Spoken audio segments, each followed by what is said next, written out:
এখন আমরা টাইপটাকে সিলেক্ট করে এটাকে হোয়াইট কালার করলাম এবং পিছনের ব্যাকগ্রাউন্ডটাকে সিলেক্ট করে আইডোপার টুল দিয়ে ডান দিকে যে কালারটা আছে তার উপরে ক্লিক করলাম। এখানে যে স্ট্রোকটা আছে স্ট্রোকটাকে সিলেক্ট করে স্ট্রোকটাকে নান করে দিলাম। আমাদের সিমিলার একটা কালার আনতে হবে, যার কারণে আমরা ডান দিকে ক্লিক করে কালারটা নিয়ে নিছি। এখন যে জিনিসগুলো বাকি আছে সেটা হচ্ছে আমাদের এখানে যে বুলেট পয়েন্টগুলো আছে দেখবেন সবগুলো বাম দিকে আছে। আমরাও এই বুলেট পয়েন্টগুলোকে বাম দিকে নিয়ে গেলাম এবং যে প্যারাগ্রাফটা আছে এই প্যারাগ্রাফগুলোকে ধরে আমরা বাম দিকে একটু ইনক্রিজ করে দিলাম, যাতে করে আমাদের প্যারাগ্রাফগুলো দেখতে আরও বেশি সুন্দর লাগে। নিচের যে বুলেট পয়েন্টগুলো আছে এইগুলো লাইনগুলোকে আমরা একই ধরনের না রেখে একটু ছোট বড় করে দিব, যাতে করে আমাদের ডিজাইনটা একটু রিয়েলিস্টিক মনে হয়। কারণ ছোট ছোট লাইন বড় বড় লাইন দিলে এটা রিয়েলিস্টিক মনে হবে, আর যখন সবগুলো একসাথে একই ধরনের লাইন দেবো তখন এই জিনিসটা হিজিবিজি মনে হবে এবং খুব একটা ভালো কনসিস্টেন্সি থাকবে না। এই জন্য আমরা চেষ্টা করব যেখানে যেখানে আমাদের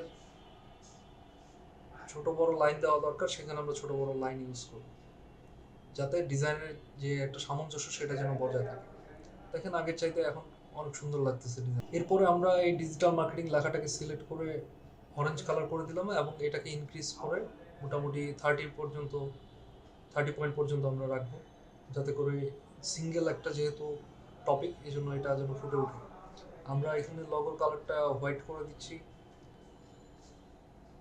ব্ল্যাকের চাইতে হোয়াইট কালারটা বেশি ফুটবে তুলনামূলক। অরেঞ্জের উপরে সাধারণত ব্ল্যাক কালারগুলো বেশি ফুটে, কিন্তু ডার্ক অরেঞ্জ হলে তার উপরে আমাদের অবশ্যই হোয়াইট কালার নিতে হবে, যাতে করে ডিজাইনটা আরও বেশি ভিজিবল হয়। বাম দিকে এই পার্টে দেখবেন একটা প্যানেল আছে এবং প্যানেলের নিচে একটা স্ট্রোক দেওয়া আছে, সরি শ্যাডো দেওয়া আছে, প্যানেলের নিচে একটা শ্যাডো দেওয়া আছে।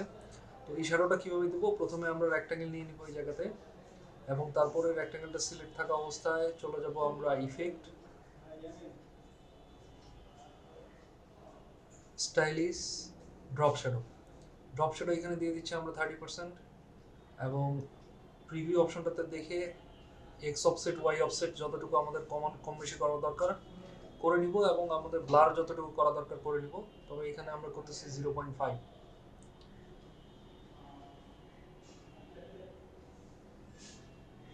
প্রিভিউ দিয়ে দেখে নিচ্ছি, দেন ওকে। আমাদের প্যানেলটা একটু বেশি বড় হয়ে গেছে, প্যানেলটাকে একটু ছোট করে নিতে হবে। প্যানেলটা আসলে অনেক বড়, মানে চওড়া হয়ে গেছে বেশি, এটাকে একটু চিকন করে নিতে হবে। চিকন করে নিয়ে এটাকে আমরা একটু উপরের দিকে বসাই দিলাম। এখানে একটা খুব সুন্দর শ্যাডো ইফেক্ট কিন্তু চলে আসছে।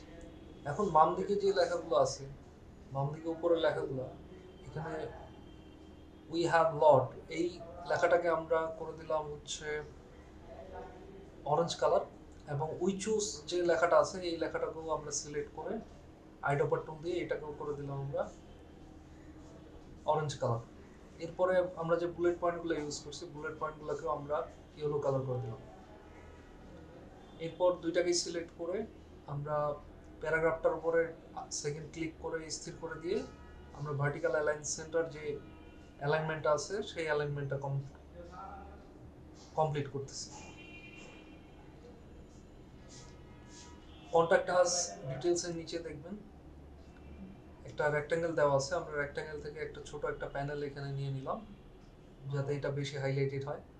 এবং আমাদের যে আইকনগুলো আছে আইকনগুলো আমরা ডাইরেক্ট সিলেকশন দিয়ে সিলেক্ট করতে পারি, অথবা আমরা আনগ্রুপ করে নিয়ে রাইট বাটন ক্লিক করে আনগ্রুপ করে নিয়ে সবগুলো আইকনকে এগেইন আবার সিলেক্ট করব। সিলেক্ট করে এখন আইডোপার টুল দিয়ে এগেইন আমরা অরেঞ্জ কালারের উপর ক্লিক করে দিলে কালারটা এখানে চলে আসবে। তাহলে দেখেন কত সুন্দর লাগতেছে আমাদের এই জিনিসটা। এরপর খেয়াল করে দেখেন এই জায়গাটাতে আমাদের একটা স্ট্রোক আছে, স্ট্রোকটা আমরা এখানে দিয়ে দিলাম অরেঞ্জ কালারের। এবং উই আর ক্রিয়েটিভ এর নিচে একটা প্যানেল আছে, আমরা চাইলে প্যানেল ইউজ করতে পারি অ্যাজ এ রেক্ট্যাঙ্গেল, আর হচ্ছে পেন টুল দিয়ে আমরা একটা লাইন তৈরি করে নিতে পারি। লাইনটাকে আমরা একটু মোটা করে দেবো, স্ট্রোকটাকে বাড়াবো, যেহেতু এগুলা স্ট্রোক দিয়ে বাড়াইতে হবে। যদি রেক্ট্যাঙ্গেল দিতাম তাহলে কিন্তু আর লাগতো না। এখন চেক করতে হবে আমাদের স্ট্রোক কালার আছে কিনা। যদি স্ট্রোক কালার থাকে তাহলে স্ট্রোক কালারগুলোকে বাদ দিয়ে দিতে হবে। কোনোটাতেই কোনো স্ট্রোক কালার নাই। তারপরে আমরা আর্টবোর্ড সিলেক্ট করে আমরা চলে যাবো ফাইল, এক্সপোর্ট, দেন এক্সপোর্ট এস। এরপরে আমাদের ফোল্ডার সিলেক্ট করে দিয়ে ইউজ আর্টবোর্ডে ক্লিক করে আমাদেরকে এক্সপোর্ট করতে হবে। এখানে পিএনজি দেওয়া আছে, পিএনজি থাকবে, এক্সপোর্ট করে নিলাম। রেজুলেশন হাই 300 যেটা আছে সেটাই থাকবে। এরপরে আমরা ফোল্ডারে গিয়ে দেখব আমাদের ট্রাইফল ব্রোশিউরটা সেখানে চলে আসছে। এই যে ব্ল্যাক কালার চলে আসছে বাম দিকে, খেয়াল করে দেখবেন, কারণ এখানে নিচের দিকে কোনো রেক্ট্যাঙ্গেল নাই, হোয়াইট কালারের কোনো রেক্ট্যাঙ্গেল নাই। এখানে আমাদের কি করতে হবে, একটা রেক্ট্যাঙ্গেল নিতে হবে, সম্পূর্ণ অংশটুকুতে একটা রেক্ট্যাঙ্গেল নিতে হবে। তো আমরা রেক্ট্যাঙ্গেল নিলাম ক্লিক এন্ড ড্র্যাগ করে, এরপর হোয়াইট কালার দিয়ে স্ট্রোক কালারটা নান করে রাইট বাটন ক্লিক করে অ্যারেঞ্জ সেন্ড টু ব্যাক। এখন যদি আমরা এগেইন ফাইলে যাই, এক্সপোর্ট করি, এক্সপোর্ট অ্যাজ, এখানে আমরা ইউজ আউটপুট দিয়ে রেঞ্জ সিলেক্ট করে দেব 1 এবং আমরা এখানে এক্সপোর্ট করলে এখানে রিপ্লেস চাবে, রিপ্লেস করে দিলেই ওটা রিপ্লেস হয়ে যাবে। তাহলে আমরা এগেইন যদি এটা ডাবল ক্লিক করে ওপেন করি তাহলে দেখবো এটা নিচে হোয়াইট একটা ব্যাকগ্রাউন্ড চলে আসছে। That's it. এরপর যদি আপনার মকআপ করার প্রয়োজন হয় আপনারা মকআপ করতে পারবেন। মকআপ কীভাবে করে সেটা কিন্তু আগে দেখাইছি। আর যদি মনে করেন যে না আপনাদের মকআপ দেখাইতে হবে তাহলে অবশ্যই কমেন্ট করবেন, আমরা এগেইন ভিডিও দিয়ে আপনাদের মকআপটা দেখাই দেব। ফাইলটা সেভ করবো কীভাবে, ফাইল থেকে সেভ